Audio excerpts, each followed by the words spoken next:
ನಮಸ್ತೆ ಸ್ನೇಹಿತರೆ, ಇವತ್ತು ನಾನು ನನ್ನ ತಂಗಿ ಮನೇಲಿದ್ದೀನಿ. ನಾನು ಇವತ್ತು ಎಲ್ಲಿಗೆ ಹೋಗ್ತಾ ಇದ್ದೀನಿ ಅಂತೇಳಿ ಹೇಳ್ತೀನಿ ನಿಮಗೆ.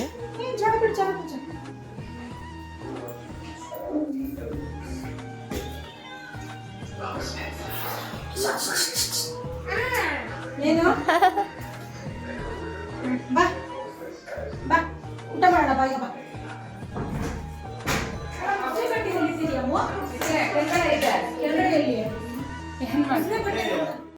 ನಾವು ಮಂತ್ರಾಲಯ ಹೋಗೋಣ ಅಂತೇಳಿ ಬಸ್ ಬುಕ್ ಮಾಡಿದ್ದೀವಿ. ಬಸ್ ಇರೋದು 11:30ಗೆ. ಸರಿ ಅಂತೇಳಿ ಅದು ದೇವನಹಳ್ಳಿಯಿಂದನೇ ಹೋಗಬೇಕಾಗಿತ್ತು. ಸರಿ, ನಾನು ಆಫೀಸ್ ಮುಗಿಸ್ಕೊಂಡು ಮನೆಗೆ ಬಂದು ಫ್ರೆಶ್ ಅಪ್ ಆಗಿ ನನ್ನ ತಂಗಿ ಮನೆಗೆ ಹೋದೆ. ತಂಗಿ ಮನೆಗೆ ಹೋಗಿ ಊಟ ಎಲ್ಲ ಮುಗಿಸಿ ಬಸ್ ಸ್ಟಾಪಿಗೆ ಹೋಗೋಣ ಅಂತೇಳಿ 10:30ಗೆಲ್ಲ ಹೋದ್ವಿ. ನಾವು ಬುಕ್ ಮಾಡಿದ್ದು ಸ್ಲೀಪರ್ ಕೋಚು. ಯಾವಾಗಲೂ ಕಾರಲ್ಲಿ ಹೋಗಿ ಹೋಗಿ ಬೇಜಾರಾಗಿತ್ತು. ಸರಿ ಅಂತೇಳಿ ಈ ಸಲ ಬಸ್ಸಲ್ಲಿ ಹೋಗೋಣ ಅಂತೇಳಿ ನಾನು ನನ್ನ ತಂಗಿದಿರು ಹೊರಟ್ವಿ. ಬಟ್ ನಾನು ಅಂದ್ಕೊಂಡೆ ಎಷ್ಟೊತ್ತಿಗೆ ಹೋಗ್ತೀವೋ ಏನೋ ಅಂತೇಳಿ. ನಾವು ಇಲ್ಲಿ ಬಿಟ್ಟಾಗ 11:30 ಆಗಿತ್ತು. 11:30ಗೆ ಬಿಟ್ವಿ. ಬೆಳಗಿನ ಜಾವ 5 ಗಂಟೆಗೆಲ್ಲ ಹೋಗ್ತೀವಿ ಅಂತ ಹೇಳಿದರು. ಬಸ್ ಏನೋ ಬಂತು. ಬಸ್ ಬರೋಷ್ಟರಲ್ಲಿ 11:30 ಆಯಿತು. 11 ಗಂಟೆಗೆ ಅಂತ ಹೇಳಿದರು. ಬಟ್ ಒಂದು ಹಾಫ್ ಆನ್ ಅವರ್ ಹೆಚ್ಚು ಕಡಿಮೆ ಆಯಿತು ಅನಿಸುತ್ತೆ. ನನಗೆ ಟಿಕೆಟ್ ಬಗ್ಗೆ ಅಷ್ಟು ಗೊತ್ತಿರಲಿಲ್ಲ. ಬುಕ್ ಮಾಡಿದ್ದು ನನ್ನ ತಂಗಿ. ಬಟ್ ತುಂಬ ಚೆನ್ನಾಗಿ ಕರ್ಕೊಂಡೋದ್ರು. ನಾನು ಅಂದ್ಕೊಂಡೆ ಕಂಫರ್ಟಬಲಾಗಿರುತ್ತೋ ಇಲ್ವೋ ಮಲ್ಕೊಳ್ಳೋದಕ್ಕೆ ಅಂದ್ಕೊಂಡಿದ್ವಿ. ಬಟ್ ನನಗೆ ಆರಾಮಾಗಿ ಮನೆಯಲ್ಲಿ ಮಲಗಿರೋ ಥರನೇ ಫೀಲ್ ಆಯಿತು. ನಾನು ಆರಾಮಾಗಿ ಚೆನ್ನಾಗಿ ನಿದ್ದೆ ಮಾಡಿಬಿಟ್ಟೆ. 11:30ಗೆ ಇಲ್ಲಿ ಬಿಟ್ವಿ ನಾವು.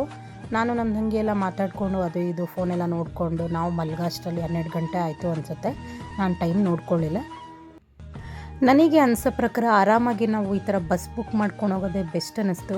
ಯಾಕಂದರೆ ನೆಮ್ಮದಿಯಾಗಿ ಹೋಗ್ಬೋದು. ಕಾರ್ ಡ್ರೈವ್ ಮಾಡ್ಕೊಂಡ್ರೆ ಇವಾಗ ನಮ್ಮ ಮನೆಯಿಂದನೇ ಯಾರೋ ಬಂದಿರ್ತಾರೆ, ನಮ್ಮ ಬ್ರದರೋ ಯಾರಾದ್ರೂ ಅವ್ರು ಡ್ರೈವ್ ಮಾಡ್ತಿರ್ತಾರೆ. ನಮಗೂ ಕಂಫರ್ಟಬಲ್ ಇರೋಲ್ಲ. ನಾವು ನಿದ್ದೆ ಮಾಡಿಬಿಟ್ರೆ ಅವ್ರು ನಿದ್ದೆ ಮಾಡಿಬಿಡ್ತಾರೆ ಅಂತ ಭಯ ಇರುತ್ತೆ. ನನಗೆ ಅನಿಸಿದ ಪ್ರಕಾರ ಆರಾಮಾಗಿ ಬಸ್ ಬುಕ್ ಮಾಡ್ಕೊಂಡು ಹೋಗೋದೇ ಬೆಸ್ಟ್ ಅನ್ನಿಸ್ತು. ಆಮೇಲೆ ಟ್ರೈನಲ್ಲಿ ಹೋದರೆ ನಾವು ರೈಲ್ವೆ ಸ್ಟೇಷನಿಂದ ಮಂತ್ರಾಲಯಗೆ ಮತ್ತೆ ಆಟೋದಲ್ಲಿ ಹೋಗಬೇಕು. ಬಟ್ ಬಸ್ಸಲ್ಲಿ ಹೋದರೆ ನಮಗೆ ಬಸ್ಸು ದೇವಸ್ಥಾನದಿಂದ ಸ್ವಲ್ಪ ಒಂಚೂರು ಹಿಂದೆ ನಿಲ್ಲಿಸ್ತಾರೆ. ಇದು ಆರಾಮ ಅನ್ನಿಸ್ತು.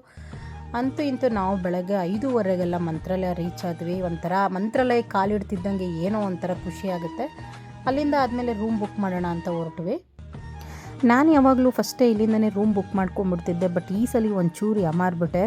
ನಾನು ಈ ವಿಡಿಯೋದಲ್ಲಿ ನಿಮ್ಗೆ ಏನು ಹೇಳಬೇಕು ಅನ್ಕೋತಿದ್ದೀನಿ ಅಂತಂದರೆ, ಎಷ್ಟು ಮೋಸ ಮಾಡ್ತಾರೆ ಅಂತಂದರೆ 3,500 ಹೇಳ್ತೇವೆ. ನಾವು ಹೋಗಿರೋದು 3 ಜನ. 3,500 ರೂಮ್ ತೊಗೊಂಡು ನಾವು ಏನು ಮಾಡೋಣ ಹೇಳಿ ನೀವೇನೆಲ್ಲ ಕೇಳೋದಕ್ಕೊಂದು ಬೆಲೆ ಬೇಡವಾ? ಅದು ಮಂತ್ರಾಲಯ ಅವ್ರದ್ದು ರೂಮ್ಗಳಿದೆ. ಬಟ್ ಅದೆಲ್ಲ ಫಸ್ಟೇ ಬುಕ್ ಮಾಡ್ಕೋಬೇಕು. ಆಮೇಲೆ ನಮಗೆ ಐಡಿಯಾ ಇಲ್ಲ ಎಲ್ಲೋಗಿ ತೊಗೋಬೇಕು ರೂಮು ಅಂತೇಳಿ. ನಾವು ಯಾವಾಗ ಹೋದ್ರೂ ಪ್ರೈವೇಟ್ ರೂಮ್ ಮಾಡ್ಕೊಳ್ಳೋದು. 3,500 ಹೇಳಿದ್ರು ಅಂತ ನಾನು ದೊಡ್ಡ ಜಗಳನೇ ಮಾಡಿಬಿಟ್ಟೆ. ಅಟ್ಲೀಸ್ಟ್ 3,500 ಕೊಡೋಣ, ಇಲ್ಲ ಅಂತಲ್ಲ. ಒಂದು ದಿನವೂ ನಾವು ಇರಲ್ಲ. ನಾವು ಹೋಗಿರೋದು ಬೆಳಗ್ಗೆ 5:30ಗೆ. ನಾವು ಆಲ್ಮೋಸ್ಟ್ ರೂಮ್ ಹುಡುಕಿ 6:30 ಆಗೋಗ್ಬಿಟ್ಟಿತ್ತು. ನಿಜವಾಗ್ಲೂ ಇಲ್ಲಂತೂ ಸಿಕ್ಕಾಪಟ್ಟೆ ಮೋಸ ಮಾಡ್ತಾರೆ. ನೀವು ಯಾರಾದರೂ ಮಂತ್ರಾಲಯಕ್ಕೆ ಹೋಗೋದಕ್ಕಿಂತ ಮುಂಚೆ ನೀವು ಆನ್ಲೈನಲ್ಲಿ ರೂಮ್ ಬುಕ್ ಮಾಡ್ಕೊಂಡು ಹೋಗೋದು ಬೆಸ್ಟ್ ಅನ್ನಿಸ್ತು. ಯಾಕಂದರೆ ನಾನು ಇಷ್ಟು ಸರಿ ಹೋಗಿದ್ದೀನಿ. ನನಗೆ ಈ ಸಲ ಆದಷ್ಟು ಬೇಜಾರು ಯಾವತ್ತೂ ಆಗಿರಲಿಲ್ಲ ಈ ರೂಮ್ ವಿಷಯದಲ್ಲಿ. ಆಮೇಲೆ ಅಂತೂ ಇಂತೂ ಫೈನಲಿ ಎಲ್ಲೋ ಒಂದು ರೂಮ್ ಸಿಕ್ತು. ರೂಮ್ಗಳೇನೋ ತುಂಬ ಇತ್ತು, ಬಟ್ ಹೆವಿ ಕಾಸ್ಟ್ಲಿ ಹೇಳ್ತಾರೆ. ಅದರಲ್ಲೂ ವೀಕೆಂಡಲ್ಲಿ ಹೋದರೆ ಮಾತ್ರ ತುಂಬ ಕಾಸ್ಟ್ಲಿ ಹೇಳ್ತಾರೆ. ಆಮೇಲೆ ಎಲ್ಲ ಜಗಳ ಮಾಡಿ ಒಂದು ಟೀ ಕುಡಿದು ಅಲ್ಲೇ ಹೂವು ಮಾರ್ತಾಯಿದ್ರು. ಈ ಹೂದಲ್ಲೂ ಎಷ್ಟು ಮೋಸ ಮಾಡ್ತಾರೆ ನೋಡಿ. ನಾವು 60 ರೂಪಾಯಿ ಮೊಳ ಹೇಳಿದ್ರು. ಸರಿ ತೊಗೊಳ್ಳೋಣ ಅಂತೇಳ್ಬಿಟ್ಟು ತೊಗೊಂಡು 3 ಮೊಳಕ್ಕೆ ನೀವೇ ನೋಡ್ತಿದ್ದೀರಾ, ಅಲ್ಲಿ ಅವ್ರು ಕೊಟ್ಟಿರೋದೇ ನಮ್ಗೆ 2.5 ಮೊಳ ಹೂವನ. ಹೂದಲ್ಲೂ ಎಷ್ಟು ಮೋಸ ಮಾಡ್ತಾರೆ ಅಪ್ಪ. ಎಂತೆಂಥ ಜನಗಳಿರ್ತಾರೆ. ಹೂವು ಎಲ್ಲ ತೊಗೊಂಡ್ಮೇಲೆ ಒಂದು ಕಡೆ ರೂಮ್ ಸಿಕ್ತು. 1800 ಅಂದರು. ಓಕೆ, ಪರವಾಗಿಲ್ಲ, ಇನ್ನೇನು ಮಾಡೋಕ್ಕಾಗಲ್ಲ, ನಮ್ಗೆ ಆಲ್ರೆಡಿ ಟೈಮ್ ಆಗೋಗ್ಬಿಟ್ಟಿತ್ತು ಅಂತ ರೂಮ್ ಮಾಡ್ಕೊಂಡ್ವಿ. ಓಕೆ ಅಂತ ಐಫೈ ಥರ ಏನಿರಲಿಲ್ಲ, ಪರವಾಗಿಲ್ಲ. ಒಂಚೂರು ನೋಡಿದ್ರಲ್ಲಿ ಒಂಚೂರು ಇದು ನೀಟಾಗಿತ್ತು. ಸರಿ ಅಂತೇಳಿ ನಾವು ಸ್ವಲ್ಪ ಹೊತ್ತು ರೆಸ್ಟ್ ಮಾಡಿ ಬೆಳಗ್ಗೆನೇ ಎದ್ದು ಫ್ರೆಶ್ ಅಪ್ ಆಗಿ ದೇವ್ರ ದರ್ಶನಕ್ಕೆ ಹೋದ್ವಿ. ಅಲ್ಲಿ ನೋಡಿದ್ರೆ ಸಿಕ್ಕಾಪಟ್ಟೆ ಜನ ಇದ್ದರು. ಪರವಾಗಿಲ್ಲ, ಹೆಂಗೂ ಬಂದಿದ್ವಿ. ನಮಗೆ ಬಸ್ ಇದ್ದಿದ್ದು ರಿಟರ್ನ್ ಬಸ್ಸು 1:30ಗೆ ಇದ್ದಿದ್ದರಿಂದ ಪರವಾಗಿಲ್ಲ, ನಮಗೆ ಲೇಟ್ ಆದರೂ ಏನೂ ತೊಂದರೆ ಇಲ್ಲ ಅಂದ್ಕೊಂಡ್ವಿ. ಆಮೇಲೆ ಇನ್ನೂ ಒಂದು ಏನಂತಂದರೆ, ನಾವು ಮಂತ್ರಾಲಯಕ್ಕೆ ಹೋಗಬೇಕು ಅಂದರೆ ಸುಮ್ಮನೆ ದೇವ್ರ ದರ್ಶನಕ್ಕೆ ಹೋಗೋದಕ್ಕೆ ಸಾಧ್ಯವೇ ಇಲ್ಲ. ಎಷ್ಟೋ ಜನ ಅನ್ಕೋತಾರೆ ಮಂತ್ರಾಲಯಕ್ಕೆ ಹೋಗೋಣ ಅಂತ. ಬಟ್ ಅವ್ರ ಹತ್ರ ದುಡ್ಡಿರುತ್ತೆ, ಕಾರ್ ಇರುತ್ತೆ, ಕಾರ್ ಓಡ್ಸೋಕ್ಕೆ ಡ್ರೈವರು ಇರ್ತಾರೆ.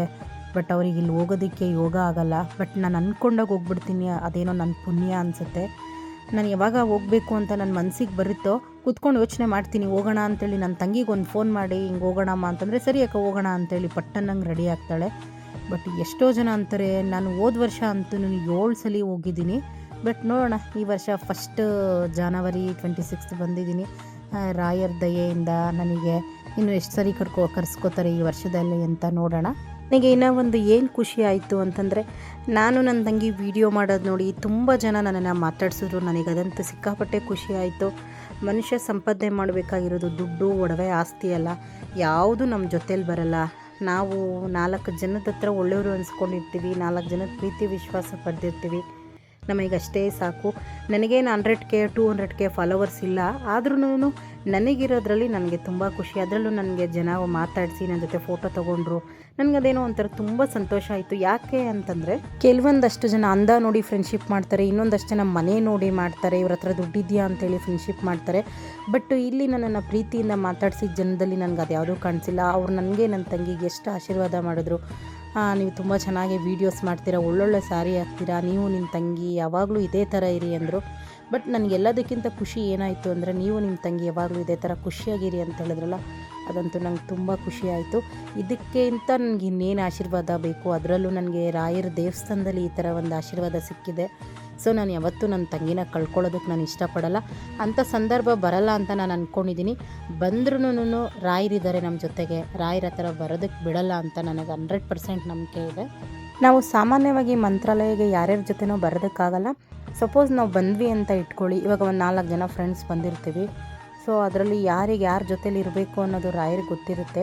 ನಮಗೆ ಇವ್ರ ಜೊತೆ ಫ್ರೆಂಡ್ಶಿಪ್ಪು ಇದ್ದರೆ ಚೆನ್ನಾಗಿರುತ್ತೆ ಅನ್ನೋರು ಅಷ್ಟೇನೇ ಇಲ್ಲಿ ಮತ್ತೆ ರಿಟರ್ನ್ ಇನ್ನೊಂದ್ಸಲಿ ಅವ್ರ ಜೊತೆ ಬರೋಕ್ಕಾಗುತ್ತೆ, ಇಲ್ಲಾಂದರೆ ಖಂಡಿತ ಬರೋದಕ್ಕಾಗಲ್ಲ.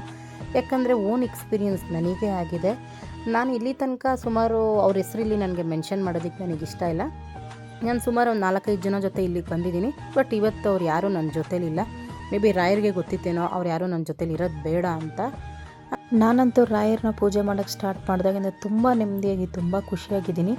ಯಾಕಂದರೆ ಒಂದು ಟೈಮಲ್ಲಿ ನಾನು ಮಂತ್ರಾಲಯಕ್ಕೆ ಟ್ರೈನ್ ಟಿಕೆಟ್ ಬುಕ್ ಮಾಡಿಕೊಂಡು ನಾನು ಮಂತ್ರಾಲಯಕ್ಕೆ ಬಂದೆ. ಆವತ್ತು ನನ್ನ ಹತ್ರ ಖಾಲಿ 600 ರೂಪಾಯಿ ಇತ್ತಷ್ಟೇ. ನನಗೆ ನಾನು ಏನಾದರೂ ತೊಗೊಂಡ್ಬಿಟ್ರೆ 600 ರೂಪಾಯಿ ಖರ್ಚಾಗೋಗುತ್ತೇನೋ ಅಂತ ಭಯಪಡ್ತಿದ್ದೆ. ಬಟ್ ಇವತ್ತು ರಾಯರು ನನಗೆ 100 ಜನನ ನಾನು ಮಂತ್ರಾಲಯಕ್ಕೆ ಕರ್ಕೊಂಬರೋಷ್ಟು ದೇವರು ನನಗೆ ಕೊಟ್ಟಿದ್ದಾರೆ. ಇದಕ್ಕಿಂತ ನನಗೆ ಜೀವನದಲ್ಲಿ ಇನ್ನೇನು ಬೇಡ. ಎಲ್ಲ ಈ ವಿಡಿಯೋ ಇಷ್ಟ ಆಗಿದೆ ಅನ್ಕೋತೀನಿ. ಈ ವಿಡಿಯೋದಲ್ಲಿ ನಾನು ಏನಾದರೂ ತಪ್ಪು ಮಾತಾಡಿದರೆ ನನ್ನನ್ನು ಕ್ಷಮಿಸಿ. Thank you.